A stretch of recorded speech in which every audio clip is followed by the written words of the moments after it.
¿Cómo estás? Bienvenido a una Ujú. nueva entrega de nuestro canal. Mi aquí y ahora Ushuaia, mayo de 2024. Empiezo por compartirte una excelente noticia. ¿Te acordás una de las primeras entrevistas del canal que le hice a Daniel Núñez, supervisor en Cava, que nos habló de su tarea como supervisor, hemos hablado y como digo, hemos hablado de situaciones áulicas, de todo un poco. Esa entrevista ha cumplido recientemente las 1000 visualizaciones. Si la has visto, te agradezco y si no, quedas invitado a no perdértela y a contribuir a que merecidamente Daniel siga aumentando sus visitas. Si te digo que hoy tenemos una invitada de lujo, no te digo nada nuevo porque todas las personas que invitamos acá son invitadas de lujo. Te cuento a alguien su aquí y ahora, y te lo va a contar ella y ya la estamos presentando. Esther Vázquez, bienvenida. Muchas gracias, Carlos. Encantada de estar en este espacio compartido con vos y bueno, con quienes se sumen luego a también visualizar el video y bueno, compartirlo de esa manera. Sí, que seguro van a ser muchos. Así contanos, muchos te conocen. ¿Mm? Como decía Serrat, siempre hay alguien que no, alguno debe de haber. Y entonces, contanos un poco, bueno, sabemos, ahora estás ubicada en España, en la madre patria, ¿verdad? Y Ujú. contanos tu camino en Argentina, creo que en Consudec te has recibido, si no recuerdo mal. Mm, sí. Yo me recibí como profesora en Consudec y mis primeros pasos como docente los di primero en una escuela bilingüe en Cava y después trabajé 23 años en el Colegio Cardenal Newman, una escuela bilingüe también, donde trabajé varios años en primaria y muchos más años en secundaria. Ya en 2014 empecé a trabajar en el British Council, en el Plan Ceibal, en el cual éramos al principio 5, después 7 y creció exponencialmente. Trabajamos para Uruguay y en el mismo momento, más o menos, bueno, un poquito antes, ya empecé en Escuela de Maestros, que antes se llamaba CEPA, que es la Escuela de Capacitación del Gobierno de la Ciudad de Buenos Aires, a trabajar como formadora, como capacitadora docente para el gobierno de la ciudad. Y eso lo hice desde 2009 hasta que me mudé a España en junio de 2022. Mira, interesante, ya 2 años allá. Ya Hmm. recuerdo de haber charlado con vos. Tus inquietudes están, bueno, en tantos temas, pero una de ellas es la motivación en el aula, que es eh, un tema de tantos reclamos que hemos hecho en nuestra condición de alumnos. Hmm. eh, a veces con tantas deudas me siento en mi condición de docente y eh, cómo se empieza a pensar, cómo se puede, como si uno quiere trabajar ese tema, ¿por dónde empezar? Ujú. Eh, Mira, permitime hacer una pequeña, ahí una breve historia de mi formación en la Sí, neuropedagogía. Yo lo que empecé un poquito, necesites, es tu espacio. sí, en 2012, un poquito antes también, pero en 2012 ya con formaciones más estables, a trabajar, a estudiar, ¿no? A formarme en el área de la neuropedagogía. Entonces, lo que hace la neuropedagogía, las neurociencias aplicadas a la educación, como digo siempre, no vienen a reemplazar ni a la pedagogía ni a la didáctica, ¿sí? Ajá, Lo muy que bien. sí hace la neuropedagogía es mostrarnos por qué algunas de esas prácticas docentes que hacemos son agradables y provocan entusiasmo y motivación, entonces se llaman cerebro compatibles, y por qué otras de las cosas que hacemos en el aula, ahora porque estamos en el ámbito educativo, podríamos Bien, pasarlo a otros ámbitos, son, se les llama cerebro antagonistas, ¿no? O sea, no van de la mano de aquello que al cerebro más le gusta para luego poder, digamos, recordar y también disfrutar claro, el momento del aprendizaje. Entonces, cuando hablamos de motivar, hay varias cosas que tienen que suceder en el ámbito educativo, pongamos también en el aula, en algo más sí, micro, sí, para que el alumno esté motivado, ¿no? Y yo te diría que lo primero, pero que es muy esencial, es que se haya generado un vínculo. Cuando se genera un vínculo entre el que, ¿no? el profesor, el maestro, aquel que debe lograr también generar su propia autoridad pedagógica y quien aprende, si ya hay un vínculo, el primer paso está dado. Y ahí hay toda una explicación también que tiene que ver con cómo el cerebro se calma y pueden los lóbulos prefrontales estar más activos, ¿no? Aquello que venga, si hay un ámbito en el cual yo no siento que haya ningún tipo de amenaza. Y por amenaza se entiende todo lo que podemos a veces hacer, muchas veces creo yo sin querer, sí, como, no sé, gritar, imponer algo por la fuerza, menospreciar el esfuerzo o no valorar el esfuerzo. Entonces sí, hay unas cuestiones previas que si están dadas, la motivación tiene como la posibilidad de estar ahí, ¿sí? Pero lo primero es lograr un vínculo muy, muy, muy claro, de aceptación del otro, más allá de que a veces, como digo yo, el otro tenga cuestiones, no sé, malas contestaciones, llegadas tarde al aula, todo eso sí es manejable y corregible y hay que trabajar muy seriamente con eso. Pero el otro, como aprendiz, como aprendiente, como alumno, se tiene que sentir aceptado como persona. Si está eso dado y respetado como persona, podemos trabajar la motivación, actividades claro. más divertidas, ¿no? Mm. Sí, sí, porque a veces uno podés sentir con ciertos grupos, ya lo he sentido como alumno, como profesor también, que cuando por ahí, cuando por una razón X el vínculo no se formó, Mm. viste, no sé, a mí me ha pasado, ojalá que otros colegas no, pero viste que cuando viste, el vínculo no se forma, el resto son todos obstáculos.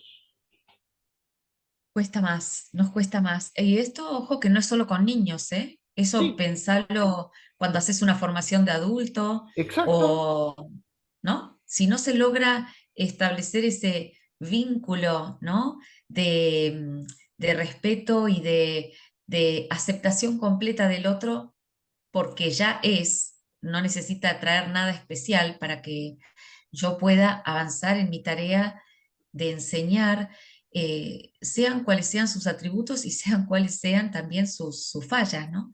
Entonces, nos pasa a los adultos también. ¿Por qué? Porque el cerebro es muy evolucionado en muchas cosas y muy primitivo en cómo reacciona y cómo funciona, Interesante eso. a pesar de la evolución tecnológica, ¿no? Tenemos un cerebro que suele ser muy parecido, podemos decir que es muy parecido al de nuestros antepasados. Sí, sí, sí, cosas que hemos cambiado mucho y cosas que no hemos cambiado nada. Sí, sí. Ujú. Re- reacciones primitivas. Sí, sí, que eso Mm. puede ocurrir a cualquier edad. Por ahí resulta más evidente en los niños, creo, porque el niño tiene más facilidad, por ahí en algunos casos, de, no sé, no puede ser discutible, de manifestar lo que nosotros podemos ocultarle al otro e incluso ocultarlos a nosotros, ocultarnos a nosotros mismos, ¿no? Mm. Digo, el chico puede ser más, pero claro, no lo dije muy convencido, pero ahora me gustaría escuchar tus miradas al respecto. Sí, por un lado el niño a veces tiene menos filtros como para poder decir Claro, lo que piensa sin tanto protocolo, pero por claro. otro lado a veces le faltan palabras, Sí, que iba a entonces decir. lo canaliza desde otro lado, ¿no? El adulto a veces puede poner palabras a esa insatisfacción en el aula o Y a ese mal vínculo, al poder ponerlo en palabras, calma al cerebro. El cerebro cuando sí, puede poner nombre a las cosas, por más que sean desagradables, digamos que hay una cuestión de, bueno, me relajé, identifiqué, ¿no? Por eso cuando hablamos claro, de educación emocional, socioemocional, hablamos de sí, poder reconocer y ponerle nombre a esa emoción que estamos traspasando, ¿no? O que nos traspasa. Y el niño a veces no puede ponerle claro. nombre. Entonces, a veces decís, bueno, no se dedica, es agresivo, y nosotros a veces sin querer, muy rápidamente ponemos como un rótulo, ¿no? Eh, El conflictivo, yo el como agresivo, sí, Claro, el vago, el que no hace, el que no le interesa la materia, y claro, sí, muchas veces hay demasiadas cosas por detrás, pero claro, el alumno manifiesta esa insatisfacción o el temor, o lo que fuere, o su dificultad, muchas veces, por lo menos que no se note mi dificultad en sí, y a veces hace cosas que llaman la atención y quitan el foco de su dificultad, por ejemplo, para el aprendizaje, ¿no? Entonces, lo importante es, como adultos, por eso la educación socioemocional habla de esto, ¿no? Reconozco la emoción en mí, la valido, le pongo un nombre y soy capaz de reconocer emociones en el otro. Entonces ahí podemos decir que hay una cuestión de educación emocional madura, no solamente entenderme a mí, eso me permite mejor entender a otros. Y como educadores tenemos que generar cuestiones de vínculos muy, muy, muy seguros, porque eso va a ayudar a la motivación, eso va a ayudar a que el alumno pueda focalizar donde tiene que focalizar. Pero como dice Goldman, el ambiente, sea cual fuere, tiene que ser, él lo llama, libre de amenaza. Y libre de amenaza, y ahí te remitía a nuestros antepasados, ya claro. no hay un tigre que vaya a entrar al aula, pero una amenaza es que digan mi nombre de una manera peyorativa o que me digan, espero que no seas tan vago como X. A veces son pequeños Como tú, comentarios que a veces hasta hacemos a modo de chiste lo que y era eso tu puede hermano y marcar, era vos, perdón, esa es claro, típica, era típica en mi época.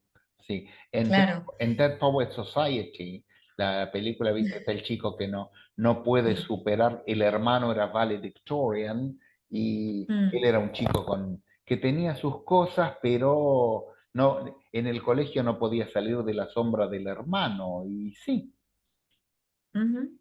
Y esto sea al revés, como estás explicando vos, alguien que tenés un hermano que marcó, se puso muy alta la vara, sí, y suponer que vos tenés que, ¿no? Ese es tu vara también. Bueno, ahí con ir pudiendo lograr nosotros como pedagogos, como sí, educadores, tratar de entender que nuestros ambientes de enseñanza tienen que ser también, se les llama resonantes, en los cuales, ¿no? Eh, Intentaremos hacer lo mejor que se puede con lo que cada uno trae y con lo que uno mismo también trae, ¿no? Pero siempre generando un lindo ambiente libre de amenazas, ¿no? Y resonante. Mm, ay, sí, sí, sí, sí, porque yo también, mientras vos me contabas, pensaba al revés y pensaba en otra ficción televisiva, The Wonder Years, que conocíamos como Kevin, acá, que el Kevin ujú, Arnold, ¿te acordás que el primer tenía un hermano mayor que respondía al perfil conflictivo, por decir las cosas, vaya uno ajá, a saber por qué, pero y que entonces el primer día le dice, vos sos el hermano de Wayne, ¿verdad? Y me dice, y él lo dice, sí, y ya mirando, uy, como diciendo, qué mal comienzo, no me acuerdo la expresión, como, pero ujú, ya entras condicionado, ¿y por qué? Si uno, mm, Kevin era un humano con sus cosas y Wayne era otro humano. ujú. Como Sí. que Kevin contestaba, sí, sí, de acuerdo, vos sos el hermano de Wayne. Mira, de acuerdo con mis padres, según mis padres sí, pero yo tengo otra teoría. Y ahí, ahí decía, ahí que nos deja con la intriga que no puedo decir, como diciendo, bueno, y no todo, no todo lo familiar tiene por qué repercutir en todos los hermanos de la misma manera y al mismo tiempo. Ujú. a pesar de... Sí, hay una frase que me gusta mucho, que a veces la uso cuando doy formaciones, ¿no? Y la hago a tipo de juego para ir adivinándola, pero dice Miguel Ángel Santos Guerra, creo que la cita es bastante textual, Ajá, dice, la gallina no es un águila defectuosa, es gallina y es maravillosamente gallina. Entonces, si yo la comparo con el águila, bueno, claro, tienen cualidades distintas, pero lo importante es poder encontrar y dejar que el alumno encuentre qué cualidades sí trae, ¿no? Que le ayudan al aprendizaje. Eh, Así que bueno, a mí me encanta esa metáfora, ¿no? sí, sí, la de, Esa no es una frase. gallina. Y sí, puede ser la espiritualidad, decía eh, un, alguien que fue mi médico mucho tiempo y fue mi instructor de yoga, también dueño de una escuela de yoga llamada Centros de Energía, que da muchos trabajos ahí del cuerpo y meditación y todo eso, y espíritu. Y decía en su libro, con el ser espiritual, pero bueno, justo el ser espiritual no me acuerdo el ejemplo que daba, pero el ser espiritual para un pájaro, justamente ser un pájaro y no un árbol, ni un hombre. Ujú, Decía que la ujú, espiritualidad no pasa tomar un modelo, sino para ser el que somos, ser quien vinimos a ser, ujú. ser, Y recordar que los alumnos, por una cuestión de transferencia, también se ven como aprendices, ¿no? Y el tipo de alumnos que son a través de nuestra mirada, ¿no? Entonces es importante cuidar justamente nuestras palabras, nuestros modales, generar confianza en sí mismo, ¿no? Autonomía. Eh, Vamos por ahí y vamos bien con lo cerebro compatible. Después, obviamente, ahí hay va, otras estrategias para motivar, como, bueno, el repetir con novedad. O sea, el cerebro necesita mucha repetición para poder sí, pasar, digamos, para que el hipocampo vaya guardando las memorias y después que esas memorias con el tiempo pasen a ser memorias a largo plazo. Pero es repetir con novedad y saber que no todos, ya no se habla más, ¿no? De los estilos de aprendizaje, pero sí de las preferencias de aprendizaje. ajá, Entonces, saber que es verdad, que nosotros no todos aprendemos de la misma manera y bien, generalmente también, dice las investigaciones, que nosotros docentes solemos enseñar de la manera en la que nosotros aprendemos mejor. Y claro, aquellos alumnos que tienen la suerte de tener una modalidad de aprendizaje similar, en un punto son beneficiados, pero aquellos que necesitan tal vez, suponte, algo más kinestésico, si es que no es lo mío y no lo traigo mucho al aula, o algo más auditivo y no tanto solo visual, y bueno, puedo estar sin querer, ¿no? Al tratar de trabajar más que nada con algunos canales eh, digamos, de lo que es el back, ¿no? Lo visual, sí, lo auditivo y lo kinestésico, los canales de percepción sensorial.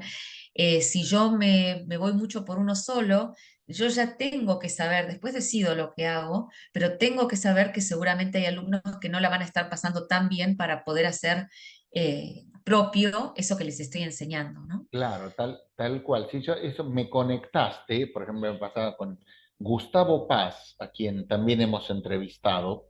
Acá, ya si ves la entrevista, va a ser toda mi historia con él que me preparó para el First Certificate. Después trabajé con él, así, todas Ujú, distintas cosas. Pero en una de las etapas juntos, él era coordinador en un instituto donde yo trabajé y en la observación me decía, fíjate vos que vos sos auditivo por mí, es marcadamente auditivo, creo que se debe notar, y me decía, pero ¿y en tu casa les hablas a los auditivos? Y mm, para los visuales, a lo sumo, de vez en cuando les escribís algo en la pizarra, ujú.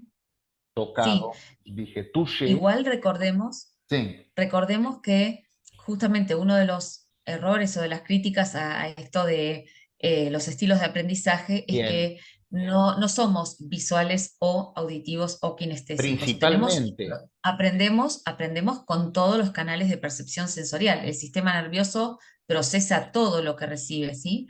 Pero es verdad que tenemos preferencia o más facilidad con algunas modalidades. Entonces, yo también suelo decir, cuantos más canales de percepción sensorial invite a la fiesta del enseñar, más posibilidades de que más alumnos ¿Ah? aprendan. Ahí está, pues, me gusta lo de las preferencias porque, claro, yo decía, bueno, soy principalmente auditivo, pero por suerte no soy ciego. Por suerte, no soy inválido y me puedo mover. Entonces puedo sumarme una actividad que por ahí no responda a mi preferencia, que signifique para mí un desafío, puede ser enriquecedora. Además, a ver, Digo, todo digo, sí, sirve. Sí hay cuestiones claro, que ahí te va. sirven más, pero, a ver, por dar un ejemplo muy sencillo, voy a hacer un verdadero o falso para chequear comprensión. Puedo hacerlo de manera, ¿no? Ponerlo o hacerlo lo que esté en el libro, pero puedo también decir, bueno, vamos a hacerlo y vamos a levantar la mano derecha, suponte, si lo que digo es verdadero o si lo que digo es falso, o bueno, la izquierda, suponte, o lo que vos decidas, Claro. o me paro si no lo dice el texto. Entonces, para algunos alumnos eso les va a Ajá, resultar tedioso porque decís, "Uf", para otros eso va a ser maravilloso, luego lo puedo hacer, puedo decir, bueno, las últimas cuatro las hacen escritas, hago las cuatro primeras de una manera más kinestésica y auditiva. Estoy de esto, bueno, después uno, hay tantas claro. variables como el docente pueda generar, pero Sí, si siempre lo hago de la misma manera, lo más probable es lo que te decía antes, que aquellos alumnos que tienen un estilo de aprendizaje, un estilo, una preferencia, una facilidad mayor con algunas modalidades, si voy siempre por esa, bueno, pero van a estar en desventaja otros que tal vez con un poquito más de movimiento o alguna cuestión más auditiva tendrían más input del estilo que les funciona mejor a ellos, ¿no? Dentro de su canal de preferencia o canales de preferencia. Pero claro, todos debemos hacer todo, eso es verdad. Porque claro. cuando el cerebro evoca, Carlos, el Sí, cerebro evoca en su totalidad, no no una evoca parte. solo el sonido o solo lo visual.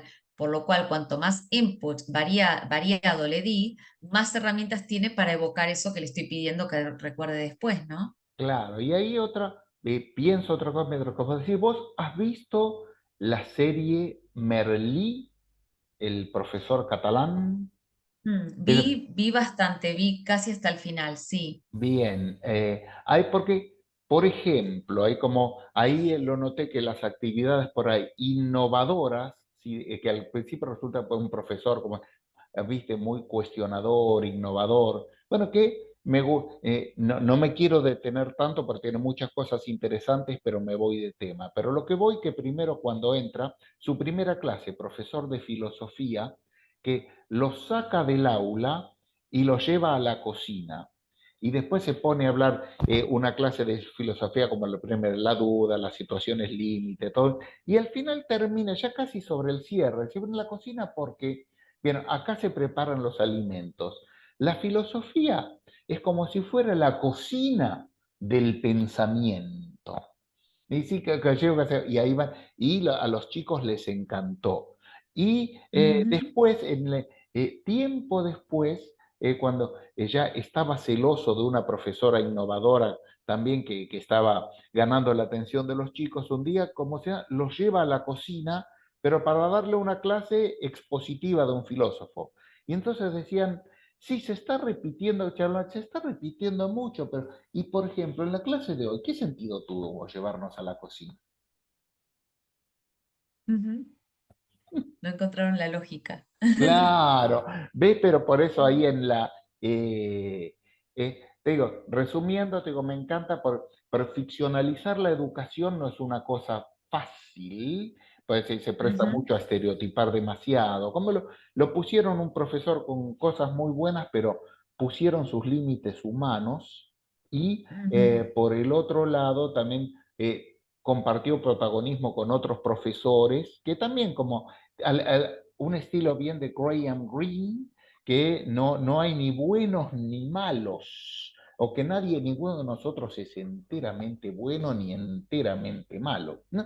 Pero bueno, ujú. mi planteo era eso, que cuando uno después innova, después eso, claro, puede volverse más repetitivo de lo otro y me conectó con la necesidad de variedad que vos me decís y agregándole el ver, sí, ¿te quieres decir algo? Es Te dejo que el turno. Sí, el cerebro le encanta lo novedoso en un punto, le llama mucho la atención y sobre todo porque tenemos que recordar que el cerebro no nos quiere otra cosa más que vivos, ¿sí? Lo primero que tiene es un gran instinto de preservación. Sí, Entonces, todo lo que es novedoso llama la atención, de hecho es un principio que se llama principio de saliencia, que si vos un día entras al aula con algo distinto que no solés entrar, eso ya va a hacer que llame la atención. Y principalmente, bueno, porque lo que están escaneando, lo que el cerebro está escaneando es, ¿esto es seguro, es inseguro, puedo correr riesgo? sí, Entonces, es muy bonito esto de saber del principio de saliencia, porque traerlo al aula, ¿sí? Sí, no tiene que ser nada demasiado, digamos, extraordinario, pero sí saber que vuelvo a recuperar su atención, ¿no? O si hago sí, algunas cuestiones, que no vamos a entrar hoy en detalle, pero algunas cuestiones durante la clase que otra vez vuelvo a prestar atención, ¿no?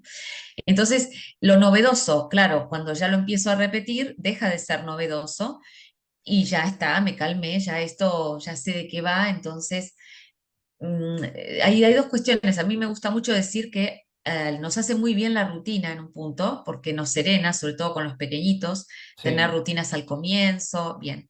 Pero no tenemos que ser pero tan predecibles que seamos aburridos y que el otro ya sepa, bueno, ahora se sienta, ahora fíjate que se enoja, ahora dicta la primera media hora. Eso no es muy cerebro compatible, ¿no? Entonces, la novedad claro, siempre, siempre nos tiene un poquito más en alerta y es un tipo de alerta positivo, ¿no? No, no claro, es un distrés, sino un estrés, que es ese estrés positivo claro, que te genera, ¿no? Como adrenalina y claro. ganas de ver qué está pasando. La rutina te da lo seguro, el saber dónde estás Mm, parado y bueno, lo novedoso te salva del aburrimiento y de la monotonía. De ahí la importancia, ¿no? De tener en cuenta todo eso en la planificación. Mira, ujú. todo nos preguntábamos de qué podíamos hablar y mira cuántas cosas han surgido y cuánto queda aún por decir. Así como digo yo, ya como solía decirse que el tiempo es tirano y no por repetitivo deja de ser cierto, así lo que te digo, como le digo a toda la gente que invito, eh, le, hago- le pido una promesa solemne. Digo, prometenos que vas a volver. Con todo gusto, sí, prometo que puedo volver cuando quieras y cuando creas conveniente que vuelva, encantada de hacerlo, claro que sí. Por supuesto que sí, porque hemos dicho, Aramos, dijo el mosquito. Has dicho cosas muy importantes y tantas que quedan por decir. Así que desde Ushuaia hasta ¿qué ciudad de España estás en este momento? Estoy en Logroño, capital de La Rioja, que es provincia y comunidad a la vez. Es la comunidad más pequeña y es una de las provincias de España, Desde, en la capital de esa provincia. desde Ushuaia a Logroño, un abrazo sin escalas y será hasta cualquier momento. Encantada, realmente, Carlos, gracias por la invitación y hasta cualquier momento y un abrazo también sin escala de Logroño a Ushuaia. Un abrazo. Así lo haremos. Muy bien, vamos.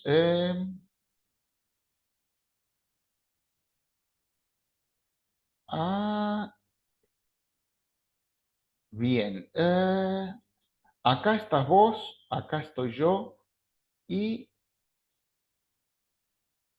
acá estoy yo nuevamente. ¿Para qué practico el anclaje si después no me sale?